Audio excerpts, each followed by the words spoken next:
नमस्कार, मैं Avinash Kumar JS astro vastu का फाउंडर आप सभी दर्शकों का हार्दिक स्वागत करता हूं। आज हम एक नए विषय को लेकर आपके सामने प्रस्तुत हुए हैं। ये एक ऐसा विषय है जो हमारे युवाओं, हमारे व्यक्ति के मन में हमेशा उनके जेहन में रहती है कि मैं नौकरी करूं या व्यापार करूं। अधिकांशतः जो भी व्यक्ति या जातक हमारे पास आते हैं उनका एक ही सवाल रहता है कि सर मैं नौकरी करूं या व्यापार। हमारे कुंडली में कौन से योग ज़्यादा स्ट्रांग बता रहे, कौन से चीज़ करने से मेरी उन्नति होगी, मेरी आजीविका ज़्यादा अच्छा सफलतापूर्वक चलेगी, ये कृपया बताने का कष्ट करें। तो हम लोग आज इसी के विषय में चर्चा करेंगे और ये समझेंगे कुंडली से कि हमारी कुंडली किस तरफ इशारा कर रही है कि व्यक्ति को नौकरी करना चाहिए या व्यापार करना चाहिए, किस चीज़ में व्यक्ति की उन्नति होगी, किस चीज़ में उनका नाम होगा, किस चीज़ से वो धन अर्जित करेंगे, पैसे कमाएंगे, पैसे बचाएंगे।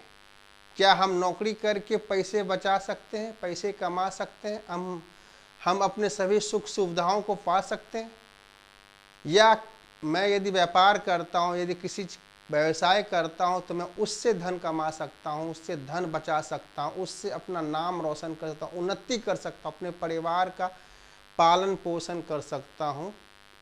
ये जानने की हमारे व्यक्ति, हमारे युवाओं को बहुत ज़्यादा जिज्ञासा रहती है दोस्तों। उससे पहले यदि आप हमारे चैनल में नए हैं दोस्तों तो कृपया हमारे चैनल को सब्सक्राइब अवश्य कीजिए। नीचे एक लाल बटन दिख रहा होगा, उसे आप जैसे ही दबाइएगा तो साथ ही एक बेल का बटन आएगा, उसको क्लिक करते ही हमारी नोटिफिकेशंस ऑन हो जाया करेगी। उससे क्या होगा कि आपको समय समय पर मैं जो भी वीडियो डालूंगा आपको जल्द से जल्द वो मिल जाया करेगी। साथ में दोस्तों आप हमारे चैनल में जाके, हमारे प्लेलिस्ट में जाके मैंने बहुत सारे वीडियो वहाँ बना कर रखा हुआ, जैसे संतान के योग हो गए, शादी के योग हो गए, विदेश सेटलमेंट के योग हो गए, विदेश यात्रा के योग हो गए, सरकारी नौकरी के योग हो गए, आपको प्रशासनिक सेवा के योग हो गए, आपको फिर कुंड मिलान, कुंडली मिलान इत्यादि के भी मैंने वीडियो बहुत सारी वहाँ डाले हैं। आप उस वीडियो को देखें, उससे शिक्षा ग्रहण करें, साथ में लाइक और शेयर भी अवश्य करें। शेयर करने से क्या होता है कि आपके दोस्त, आपके परिवार के पास हमारी वीडियो जाती है और वो इस वीडियो को देखकर लाभान्वित होते हैं दोस्तों। साथ में दोस्तों मैं ये भी कहना चाहता हूँ कि मैं पर्सनली भी कुंडली का विश्लेषण करता हूँ, कुंडली का अध्ययन करता हूँ मैं। यदि आपको अपनी कुंडली में कुछ भी जानना है, किसी चीज़ के बारे में आपको पता करना है, चाहे वो शादी नहीं हो रही तो उसके बारे में जानना चाह रहे हो, संतान नहीं हो रही उसके बारे में जानना चाह रहे हो, नौकरी नहीं लग रही है या क्या हमारे कुंडली में सरकारी नौकरी का योग है कि नहीं है, तो आप मुझसे संपर्क कर सकते हैं। मैं अपना व्हाट्सएप नंबर इस वीडियो में लगातार फ्लैश करता रहूँगा। आप मुझसे संपर्क करें, किसी प्रकार की कोई भी हिचकिचाने की ज़रूरत नहीं है। मैं आपके सवालों का सही और सटीक आंसर उत्तर देने की कृपा करूँगा। तो आज चलिए बात करते हैं हम लोग कि कुंडली में ऐसे कौन से योग होते हैं जो हमें बताते हैं कि हम नौकरी करें या व्यवसाय करें। नौकरी करें तो हम क्या प्राइवेट नौकरी करें या सरकारी नौकरी करें, इसी चीज़ों के बारे में आज हम लोग विचार करेंगे। आज हम आपको 3 गोल्डन रूल के बारे में बताऊंगा। यदि आप इसे अच्छी तरह से समझ जाते हैं तो गारंटी मानिए आप अपनी कुंडली में 70 से 80% आप जान जाओगे कि आपके लिए नौकरी अच्छा है या व्यवसाय अच्छा है। बाकी का जो 30% काम है वो दशमांश हम लोग देखते हैं, तो वहाँ से पता करते हैं कि कैसा माहौल रहेगा हमारा बिजनेस का या नौकरी का, हमारे सबऑर्डिनेट कैसे रहेंगे, हमारा वातावरण कैसा रहेगा इत्यादि की पता हम लोग दशमान से भी करते हैं। तो चलिए हम लोग बात करते हैं 3 गोल्डन रूल के बारे में। सबसे पहली चीज आप देखिए, स्वभाव। व्यक्ति का स्वभाव, क्या वह नौकरी करेगा या व्यवसाय करेगा। नौकरी करना है तो आपको नौकरी करनी पड़ेगी, सामने वाले का आपको गाइड मानना पड़ेगा, उसका निर्देश मानना पड़ेगा, उसका आदेश मानना पड़ेगा। यदि वो कुछ भी ऑर्डर आपको करते हैं तो उस पर आपको एक्ट करना पड़ेगा। क्या आपकी जन्म कुंडली का जो लग्न है आदेश मानने वाला है या नहीं है, ये हम कैसे पता करें। तो ये हम लोग पता करते हैं, मान लीजिए कि आपकी लग्न मेष की हो, सिंह राशि की हो, धनु राशि की हो, और साथ में यदि मंगल का प्रभाव लग्न पर होता है, सूर्य का प्रभाव लग्न पर होता है, गुरु का प्रभाव लग्न पर होता है, तो ये सब ग्रह क्या है, ये सब ग्रह ऑर्डर देते हैं, ना कि किसी का ऑर्डर मानते हैं। यदि आप नौकरी कर भी रहे हो, यदि आपकी ये लग्न है, यदि इस ग्रह की प्रभाव आपके लग्न पर पड़ रही है, तो आपको नौकरी करते करते आपके अंदर एक झिझकता प्राप्त होती होगी। हमेशा आप व्यापार करने के बारे में, व्यवसाय करने के बारे में सोचते होंगे, और सोचते होंगे यार नौकरी से अच्छा तो मैं अपना काम धंधा ही करता, जो इतना मैं कमा लेता, इतना इसकी झिझक नहीं सुननी पड़ती, इसका आदेश नहीं मानना पड़ता। या बहुत सारे जातकों में ये लग्न देखा जाता है, या सूर्य या आप गुरु का प्रभाव भी लग्न में देखा जाता है, फिर भी वो नौकरी करते, तो वो उच्च पद पर नौकरी करते हैं, वो मैनेजमेंट लेवल का नौकरी करते हैं। बंदिशें उनमें बहुत कम रहती है, कुछ बंदिशें, लेकिन इतनी बंदिशें नहीं रहती है जो नीचे लेवल में आप नौकरी करते हैं। इसलिए सबसे पहला रूल यही होता है कि आप अपने स्वभाव को देखें, अपने लग्न को देखें कि क्या लग्न नौकरी करने वाला है या व्यापार करने वाला है। यदि हमारे लग्न में सूर्य, गुरु, मंगल का प्रभाव पड़ता है तो आप निश्चित आप व्यापार करेंगे। इसके अलावा जो भी आपको ग्रह है उसका प्रभाव हमारे लग्न में पड़ता है तो आप नौकरी करेंगे। दूसरा मैं गोल्डन रूल बताना चाहता हूं, आप अपनी कुंडली को 2 पार्ट में डिवाइड कर दीजिए, अर्थात लग्न से 7वें घर के बीच एक खड़ी रेखा खींच लीजिए। तो एक आपके बाएं के पार्ट हो गए, एक दाहिने के पार्ट हो गए, मतलब एक भाग, ये दूसरा भाग। पहले भाग में आपको दूसरे से लेकर 6ठे घर तक होगी, दूसरा घर, तीसरा घर, चौथा घर, 5वां, 6ठा घर। और दूसरे भाग में आपको अष्टम से द्वादश, 8वां घर, 9वां घर, 10वां घर, 11वां घर और 12वां घर। अब यहाँ एक नियम है जो हमारे बहुत सारे ज्योतिष आचार्य इस नियम को फॉलो करते हैं। यदि आपकी ज्यादातर ग्रह दूसरे से लेकर 6ठे तक होती है तो इसमें आपका कोई नाम नहीं होता है। अब हमें आप बताएं कि नौकरी करने में नाम होता है या व्यापार करने में। जाहिर सी बात है कि आप व्यापार करने में नाम होता। नौकरी आप किसी के लिए नौकरी करते हैं, किसी कंपनी के लिए नौकरी करते हैं, फायदा कंपनी को होता है, नाम कंपनी का होता है। अर्थात मैं ये कहना चाहता हूँ कि यदि ज़्यादातर ग्रह दूसरे घर से लेकर 6ठे घर तक होता है तो वैसे व्यक्ति को हम लोग नौकरी करने के लिए बताते हैं कि आप नौकरी कीजिए।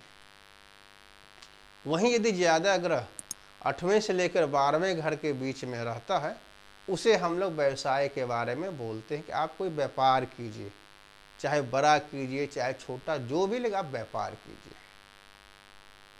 अब तीसरा गोल्डन रूल, हमें बुध की स्थिति को देखना है। बुध हमारे बिजनेस के नैसर्गिक ग्रह होते हैं। इसे हम पहले भी देख सकते हैं, बाद में भी देख सकते हैं। ये नहीं कि पहले स्वभाव को ही देखना है फिर आपको दूसरा रूल देखना, तीसरा, आप कभी भी देख सकते हैं। यदि बुध सूर्य से अलग है हमारी कुंडली में, अधिकांशतः यदि आप कुंडली को देखेंगे तो सूर्य और बुध की युति रहती है किसी न किसी घर में। बुध क्या है, हमें सोचना है, मन बुध हमें सोचने के लिए प्रेरित करता है, लेकिन सूर्य के प्रभाव से हमारी सोचने की क्षमता को खत्म कर देता है। वही यदि बुध हमारे सूर्य से अलग है तो यह बुध सोचने के लिए बहुत इम्पोर्टेंट हो जाता है। यदि ऐसे व्यक्ति नौकरी करते भी हैं तो साथ में इनके मन में व्यापार करने की इच्छा हमेशा बनी रहती है, यहाँ तक कि कुछ छोटा मोटा व्यापार भी करते हैं ऐसे व्यक्ति। यदि हमारे पास बहुत सारी ऐसी कुंडलियाँ आती है और वो बोलते हैं कि कुछ नौकरियां में परेशानी हो रही है और हम उसकी कुंडली को देखते हैं, यदि बुध सूर्य से अलग रहता है तो हम उसे कहते हैं कि लगता है कि आप जॉब के साथ साथ कुछ छोटी मोटी अपने कुछ साइड बिजनेस भी कर रहे हैं। व्यक्ति मानता है यस जी मैं करता हूँ। मतलब कहने का तात्पर्य यह है कि हमें बुध को देखना है। यदि बुध यदि सूर्य से अलग है आपके किसी भी भाव में तो ये व्यक्ति व्यवसाय की तरफ अवश्य जाएगा, ये हमेशा व्यवसाय की तरफ सोचता रहेगा, यदि मौका मिले तो व्यवसाय भी करता है। अब यहाँ हमें एक चीज देखना बहुत जरूरी होता है, यदि बुध अच्छा है तब तो बहुत बढ़िया है। कभी कभी क्या होता है कि बुध सूर्य से अलग रहता है लेकिन उसका व्यवसाय में क्या होती है, हानि होती है, नुकसान होती है, पैसा उसके फंस जाते हैं। तो व्यक्ति आके पूछता है कि सर इसका कुछ उपाय हमें बताएं। इसमें हमें क्या बोलना है, हमें देखना उसकी कुंडली में कि बुध यदि पीड़ित है तो किस कारण से पीड़ित है, किस ग्रह के प्रभाव से पीड़ित है। मान लीजिए कि उस कुंडली में बुध मंगल से पीड़ित है तो हमें मंगल का कार्य करना चाहिए। मंगल के कार्य करने से हमारे व्यापार में फायदा होगा, हमें सफलता मिलेगी। मंगल का क्या व्यापार होता है, आप जिम के प्रोडक्ट्स बना सकते हो, आप डिफेंस के प्रोडक्ट बना सकते हो, आप फोर्स के प्रोडक्ट बना सकते हो। साथ में मंगल अग्नि तत्व प्रधान ग्रह है, आप अग्नि से रिलेटेड अर्थात आप अपना होटल भी खोल सकते हो, होटल का बिजनेस कर सकते हो, रेस्टोरेंट खोल सकते हो। मतलब जो जो मंगल के कार्यकत्व में आते हैं वो सारे काम यदि आप करते हैं तो आपको बिजनेस में व्यापार में सफलता अवश्य मिलेगी। लेकिन हमें मंगल की स्थिति को भी देखना कि मंगल उस कुंडली में शुभ भाव के मालिक हैं या नहीं हैं। मान लीजिए एक कुंडली, मान लीजिए कि सिग्न लगन की कुंडली है, अब बुध वहां पर सूर्य से अलग बैठा हुआ है तो यहां मंगल किसके स्वामी हो गए। आप देख सकते हैं मंगल आपको चौथे और नौवें के स्वामी मंगल हो जाते हैं। मतलब केंद्र और त्रिकोण अर्थात सिंह लगन में मंगल आत्मकारक ग्रह, योग कारक ग्रह होता है। अब बुध को आप देखिएगा तो वो आपको धन भाव के स्वामी होते हैं, लाभ भाव के स्वामी होते हैं। ये एक, और इसी कुंडली में यदि बुध और मंगल की युति हो जाती है तो एक तरह से योग कारक योग हो जाते हैं। धन भाव का संबंध भाग्य भाव से हो जाता है, एक तरह से ये राजयोग हो जाता है। तो यहाँ इसका व्यापार यदि मंगल के कारकत्व वाले व्यापार करते हैं तो बुध की उस व्यक्ति की जो भी व्यवसाय है बहुत अच्छी चलेगी। लेकिन यही उल्टा यदि वो शनि के साथ युत है तो सिंह लगन कुंडली में शनि क्या है, एक त्रिक भाव के स्वामी प्लस मार्केश भी है। यदि उस शनि का बिजनेस करेगा तो वैसे जातक का बिजनेस पूरी तरह से डूब जाएगा, नुकसान हो जाएगा। तो हम उसे क्या सलाह देते हैं कि आप किसी के साथ साझेदारी में व्यापार करें। यदि उसकी कुंडली में यदि नौकरी के योग होते हैं तो हम उसे नौकरी करने के लिए ज़्यादा प्रोत्साहित करते हैं कि आप नौकरी करें, बिजनेस ना करें, बिजनेस में आपको नुकसान ही नुकसान है। यही 3 गोल्डन रूल है, यदि आप अच्छी तरह से समझ जाएं, पत्रिका में देख लें, स्वभाव प्लस पत्रिका को 2 भाग में बांटे, अधिकांशतः ग्रह किस तरफ है, और साथ में बुध की स्थिति आप देखिएगा। 70 से 80% आप पता लगा पाइएगा कि हमें क्या करना चाहिए, नौकरी या बिजनेस। बाकी 30% काम दशमांश का है। तो इस प्रकार यदि कोई व्यक्ति आपके पास आता है और पूछता है या आप जानना चाहते हैं कि हमें नौकरी करना चाहिए व्यापार, तो आप अपनी कुंडली से ये भली भांति जान सकते हैं। इसी प्रकार मैं आज से कुछ सीरीज बनाऊंगा बिजनेस के बारे में, व्यवसाय के योग, नौकरी करें या व्यवसाय करें, 3-4 वीडियो मैं डालूंगा डेली बेसिस पर, और आपको कुछ कुछ सूत्र बताते चलूँगा। आप वो अपनी कुंडली में लाइएगा और देखिएगा कि हमारे व्यवसाय में सफलता होती कि नहीं होती। साथ में मैं कुछ उपाय भी बताता चलूँगा हर वीडियो में। यदि आपके बिजनेस नहीं चल पा रहे तो ये उपाय कीजिएगा, तो आपके बिजनेस अच्छी प्रकार चलेंगे। आशा है कि आपको ये वीडियो बहुत अच्छी लगी होगी दोस्तों। अच्छी लगी हो तो कृपया हमारे चैनल को सब्सक्राइब अवश्य करें, साथ में लाइक और शेयर करना कदापि ना भूलें दोस्तों। जय माता दी, धन्यवाद दोस्तों।